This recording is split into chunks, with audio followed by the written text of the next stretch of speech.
Just across the river from St. Louis, hidden behind a stretch of interstate and a row of fast food signs, there is a hill of earth taller than a 10-story building. People drive past it every single day without a second glance. Most of them have no idea what they are looking at. That hill is the heart of the largest city that ever existed in North America before Europeans arrived. 1,000 years ago, this place was bigger than London. Tens of thousands of people lived here. They built a mountain by hand, one basket of dirt at a time, with no wheels, no draft animals, and no metal tools. And then, sometime around the year 1350, they vanished.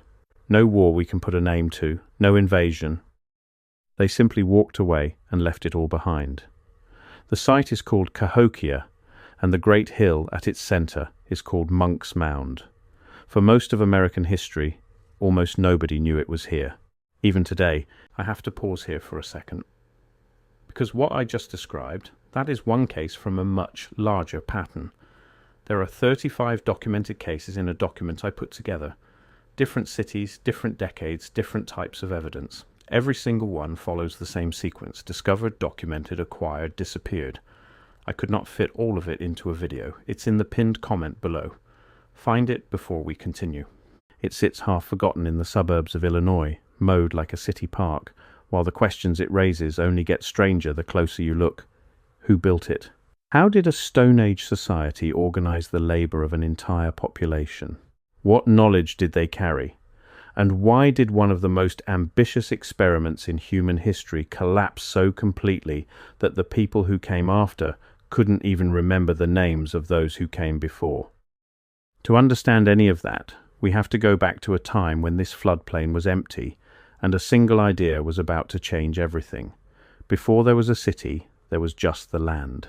The Mississippi River bends here through a wide, flat bottomland the geologists call the American bottom. It floods, it dries, it floods again, and every cycle it leaves behind some of the richest soil on the continent. For thousands of years, small groups of people lived along these waterways, growing a little squash, gathering nuts, fishing the backwater lakes. Their lives were quiet and local. They had no kings, no temples, no monuments. They were, by every measure, ordinary. And there was no obvious reason that any of that was about to change. Then, somewhere around the year 1050, something happened that researchers still describe as an explosion. Archaeologists have a name for it. They call it the Big Bang of Cahokia. Almost overnight, in terms of the deep timeline of human settlement, this stretch of riverbank transformed from scattered villages into a planned metropolis. Houses went up by the thousands. A massive central plaza was leveled and engineered flat, and the first baskets of earth were piled up to begin the structure that would eventually tower over everything else for miles in every direction. This was not slow, organic growth. This was a vision, executed fast, by people who clearly knew what they wanted to build, and the people who filled this new city did not all come from the same place. When researchers studied the chemistry locked in ancient teeth and bones, the signature of the food and water a person drank in childhood, they found something revealing. A significant share of Cahokia's residents were not born locally. They had come from elsewhere, drawn in from across the wider region, immigrants arriving to be part of whatever this place was becoming. That detail changes the whole picture. Cahokia was not just a town that grew on its own. It was a magnet, pulling people off the land and into a shared project, a gathering of communities who came together under a new way of living. Something about this city, its ceremonies, its promise, or its raw power, convinced thousands of people to leave their old homes behind and reinvent themselves on the banks of the Mississippi. To grasp the scale of what they did, you have to start with Monks Mound itself. It rises about 100 feet into the sky. It has 4 distinct terraces, like the stepped pyramids you might picture from Mexico or Mesopotamia, except this one is made entirely of earth. Its base covers around 14 acres. That footprint is actually larger than the base of the Great Pyramid of Giza. Sit with that for a moment. A society with no written language that we have ever found, no metal, no beasts of burden, and no wheel, moved enough soil by hand to create a structure whose base outranks one of the wonders of the ancient world. And here is the part that turns engineers pale. They estimate the builders moved somewhere in the range of 22 million cubic feet of earth to raise this single mound. Every ounce of it was dug with tools made of stone, bone, and wood. Every load was carried in woven baskets on human backs and shoulders, basket after basket after basket, for decades. Picture the human chain that requires thousands of people moving in coordinated waves, hauling dirt from borrow pits scattered across the landscape, dumping it, packing it, climbing higher, and doing it again tomorrow. The labor alone tells you that whoever ran this project commanded an extraordinary amount of organization and loyalty.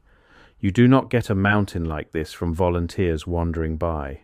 You get it from a society with structure, with belief, and with the power to point thousands of hands at a single goal. And the dirt did not come from nowhere. All across the site, archaeologists have mapped the borrow pits, the great holes the builders dug to supply the endless baskets of earth. Some of those pits were later turned into ponds or filled back in, but their scars are still readable in the landscape. Coordinating all of that was a feat in itself. You have to choose where to dig so you do not undermine what you are building. You have to keep thousands of workers fed and housed while they labor. You have to manage the seasons, pausing for planting and harvest, then resuming when hands were free. This was project management on a scale that would challenge a modern construction firm run by people working entirely from memory, instruction, and inherited tradition, without a single written work order. The mound is not just a monument to belief. It is a monument to organization. The name, by the way, has nothing to do with the people who built it.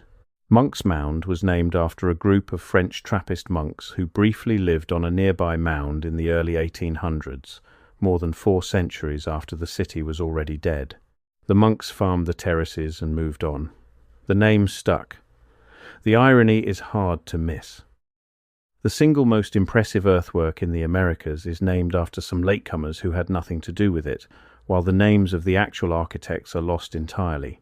That pattern of forgetting and renaming runs through this entire story. But the mound was never just a pile of dirt for the sake of being big. On top of it, archaeologists found evidence of an enormous building. Postholes trace the outline of a structure that would have dominated the skyline, sitting on the highest terrace, looking down over the whole city and the plaza below. Whoever lived or ruled or performed rituals up there occupied the most commanding position in the entire region. From that summit, you could see the smoke of thousands of household fires, the geometry of the plaza, the smaller mounds arranged across the landscape, and the river beyond. It was a stage built into the sky, and it was meant to be seen. Now, when people imagine a great mound, they picture a simple heap. The reality of what is inside Monk's Mound is far more sophisticated, and this is where the engineering crosses from impressive into genuinely puzzling. When researchers took core samples and drilled into the structure, they did not find one uniform mass of dirt. They found careful, deliberate layering. Bands of different soils, sand, and clay, stacked in an intentional sequence.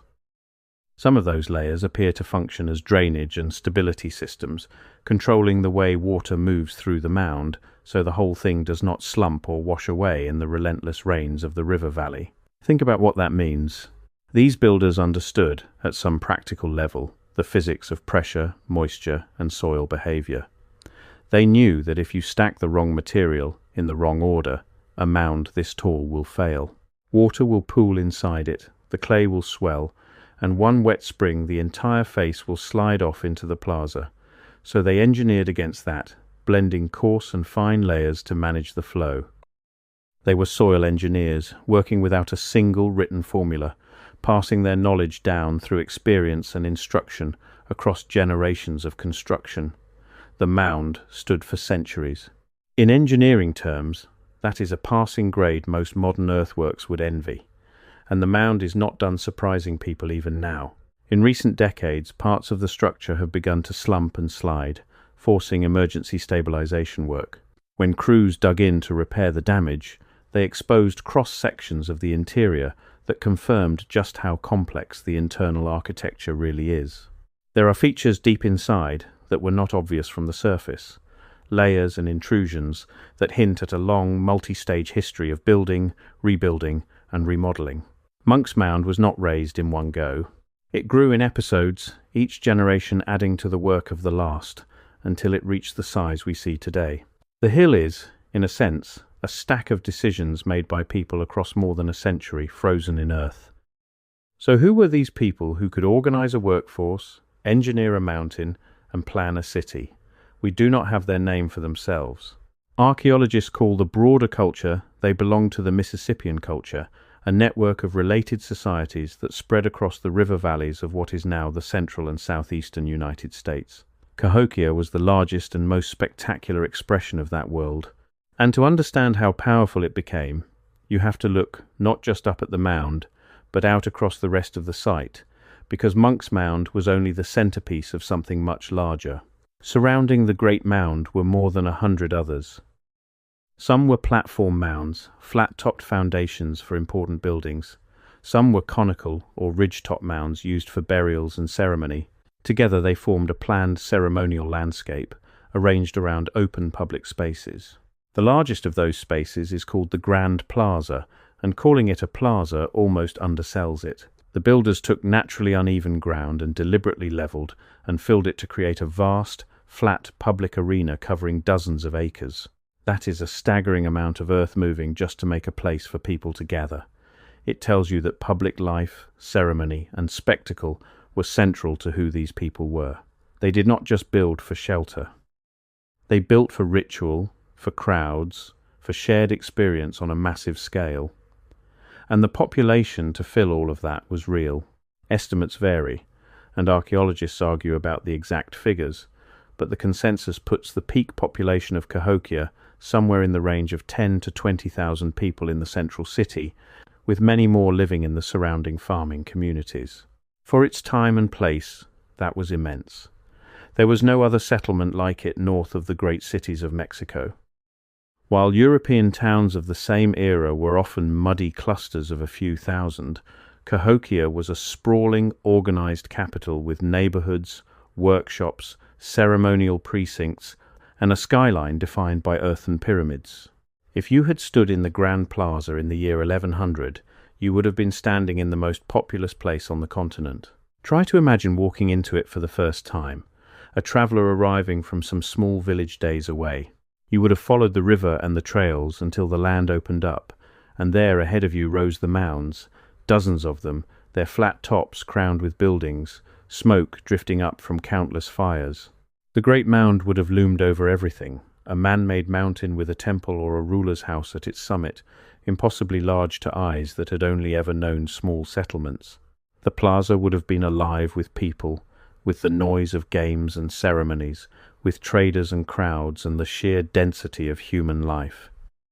For someone from the rural world beyond, the experience must have been overwhelming, the closest thing their world offered to a great capital. It would have announced without a single written word that the people who built this were powerful, organized, and touched by something the heavens seemed to favor. To feed a city like that, you need agriculture at scale, and here corn enters the story. The spread of maize farming gave these societies a reliable surplus, and surplus is the seed of everything else. Surplus food means some people can stop farming and become builders, priests, artisans, traders, and rulers. It means you can support a workforce large enough to move 22 million cubic feet of earth, the rich bottomland soil, the corn, and the organizational genius of Cahokian society combined into a feedback loop. More food allowed more people allowed more ambition, and more ambition raised the mounds higher. For a while, the whole system fed itself and grew. Life in the city was not all labor and ritual. The Cahokians played, and one of their games left a mark on the entire continent. It was called chunky.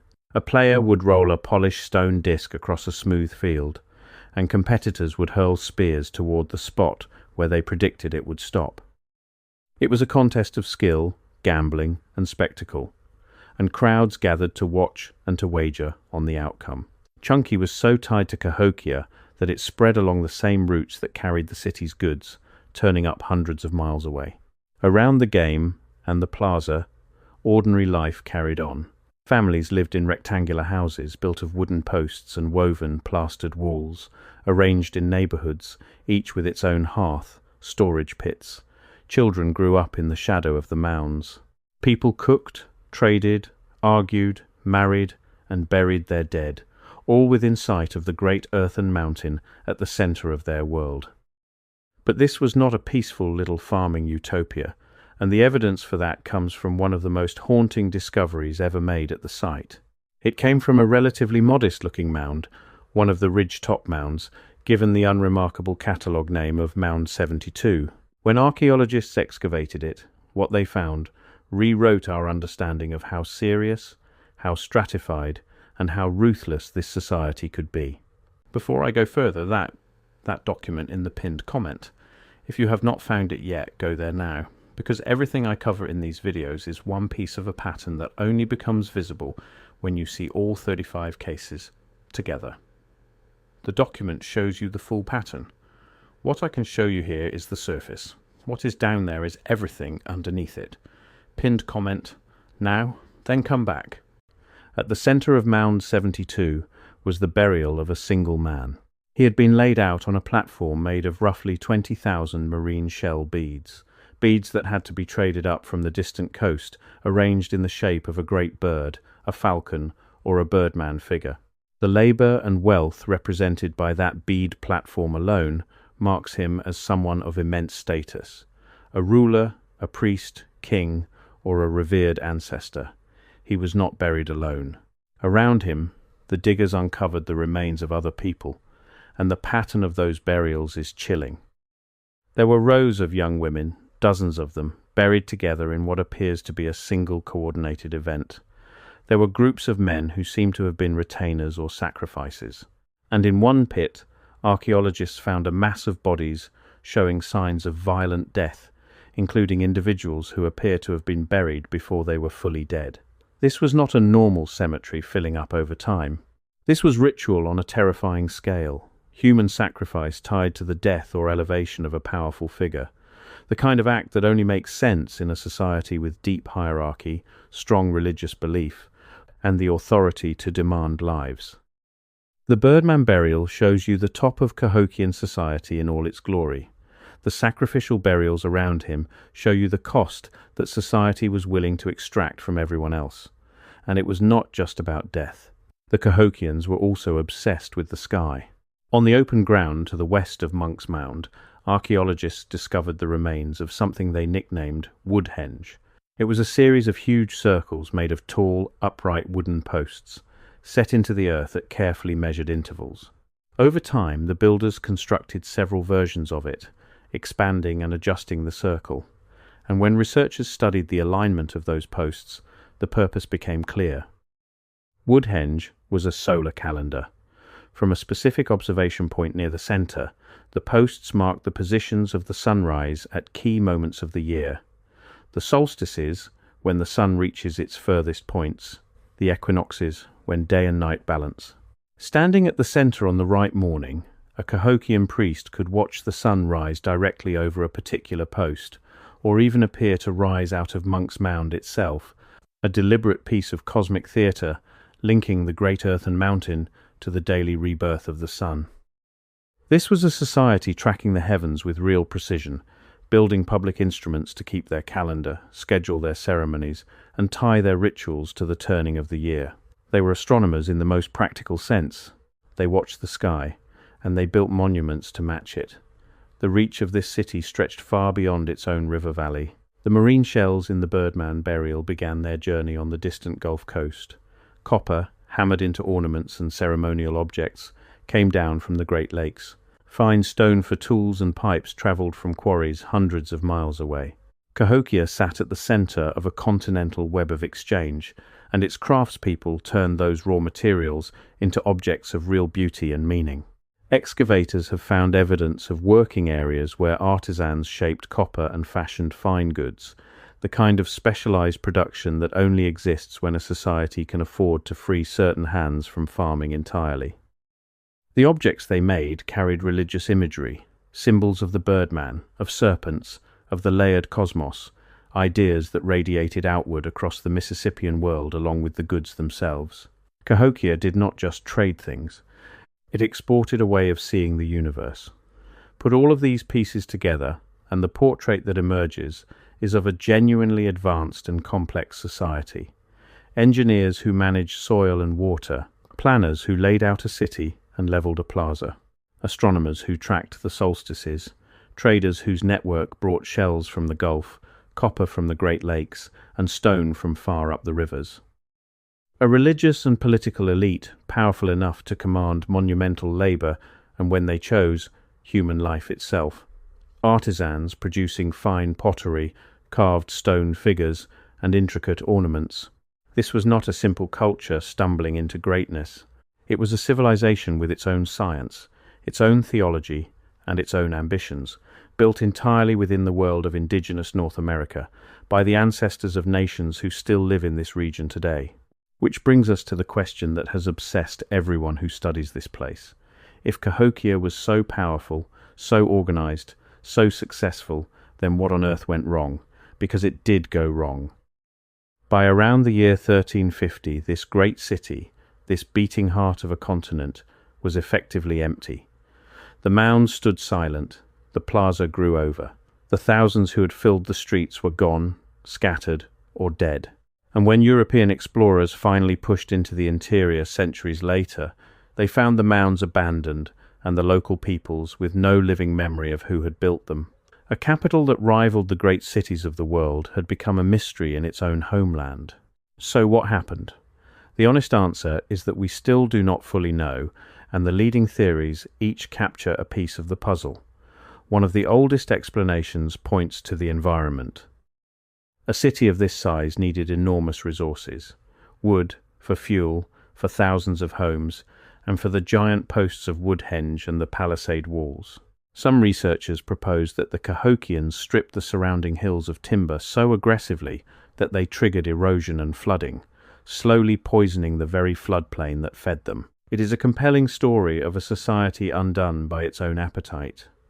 But more recent studies of the soil have actually challenged parts of that picture, finding less evidence of catastrophic erosion than the theory predicted. So the simple tale of environmental suicide may be too neat. A second theory looks to the climate and the river. The centuries when Cahokia rose and fell were not stable. There is evidence of major shifts in rainfall, including periods of severe drought across the wider region, the kind of drought that could wreck the corn harvests an entire urban population depended on. At the same time, studies of the river systems suggest there were episodes of serious flooding in the bottomlands. Imagine a society balanced on the knife edge of just enough food, hit by years of failed harvests or by floods that drowned the fields at the wrong moment. A few bad seasons in a row could shatter the confidence and the stability that held everything together. When the surplus disappears, the whole feedback loop that built the city runs in reverse. A third theory looks inward, at politics and belief. A society that demanded the kind of labor and sacrifice we see at Mound 72 was a society of intense hierarchy and control. Systems like that can be brittle.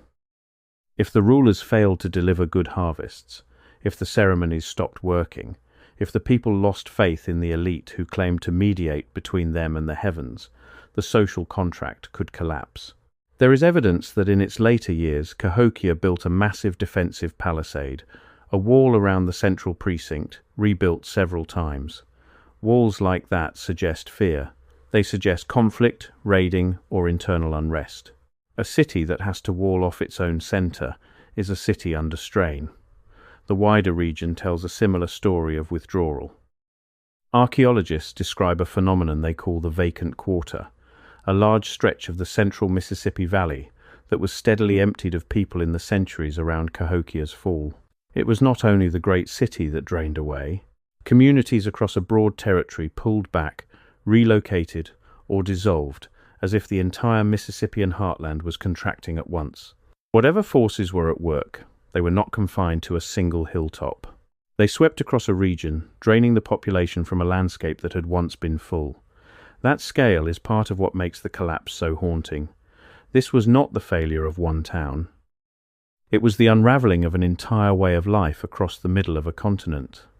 The most likely truth is that no single cause did it. It was probably a cascade. Climate stress reducing the harvests. Environmental pressure on wood and resources. Political and religious authority cracking under the weight of failure, perhaps disease, perhaps warfare, perhaps simply a slow loss of belief that this place was worth the staggering effort it demanded. People did not necessarily die in a great catastrophe. Many of them likely just left, drifting away in families and groups to join or found other communities, until the great city emptied out the same way it had filled up, only slower and sadder. The Big Bang had a long, quiet fade, and the people themselves did not vanish from the earth. This is the part of the story that gets lost most often. The descendants of the Mississippian world, the inheritors of Cahokia's cultural traditions, are the many native nations of the central and southeastern United States. Their ancestors carried pieces of that world forward, in language, in ritual, in art, and in memory, even after the great capital fell silent. Cahokia was abandoned, but the human story did not end there.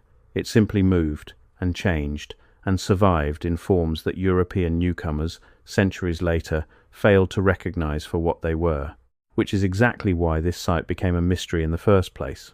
When settlers and early scholars encountered the mounds, many of them refused to believe that the ancestors of the native peoples they saw could have built such things. So they invented other builders, lost tribes, wandering Europeans, vanished superior races, anyone, it seemed, except the obvious answer staring them in the face. That refusal was not innocent. It was used in its time to argue that the land's original inhabitants had no real claim to it, that they were merely squatters on the ruins of someone greater. It was a comforting lie for people who wanted the land, and it took serious, patient archaeology to dismantle it. The mounds were built by the ancestors of Native Americans. The evidence on that point is overwhelming and settled. The real mystery was never who built it. The real mystery is everything else, how they organized it, what they believed, and why it fell.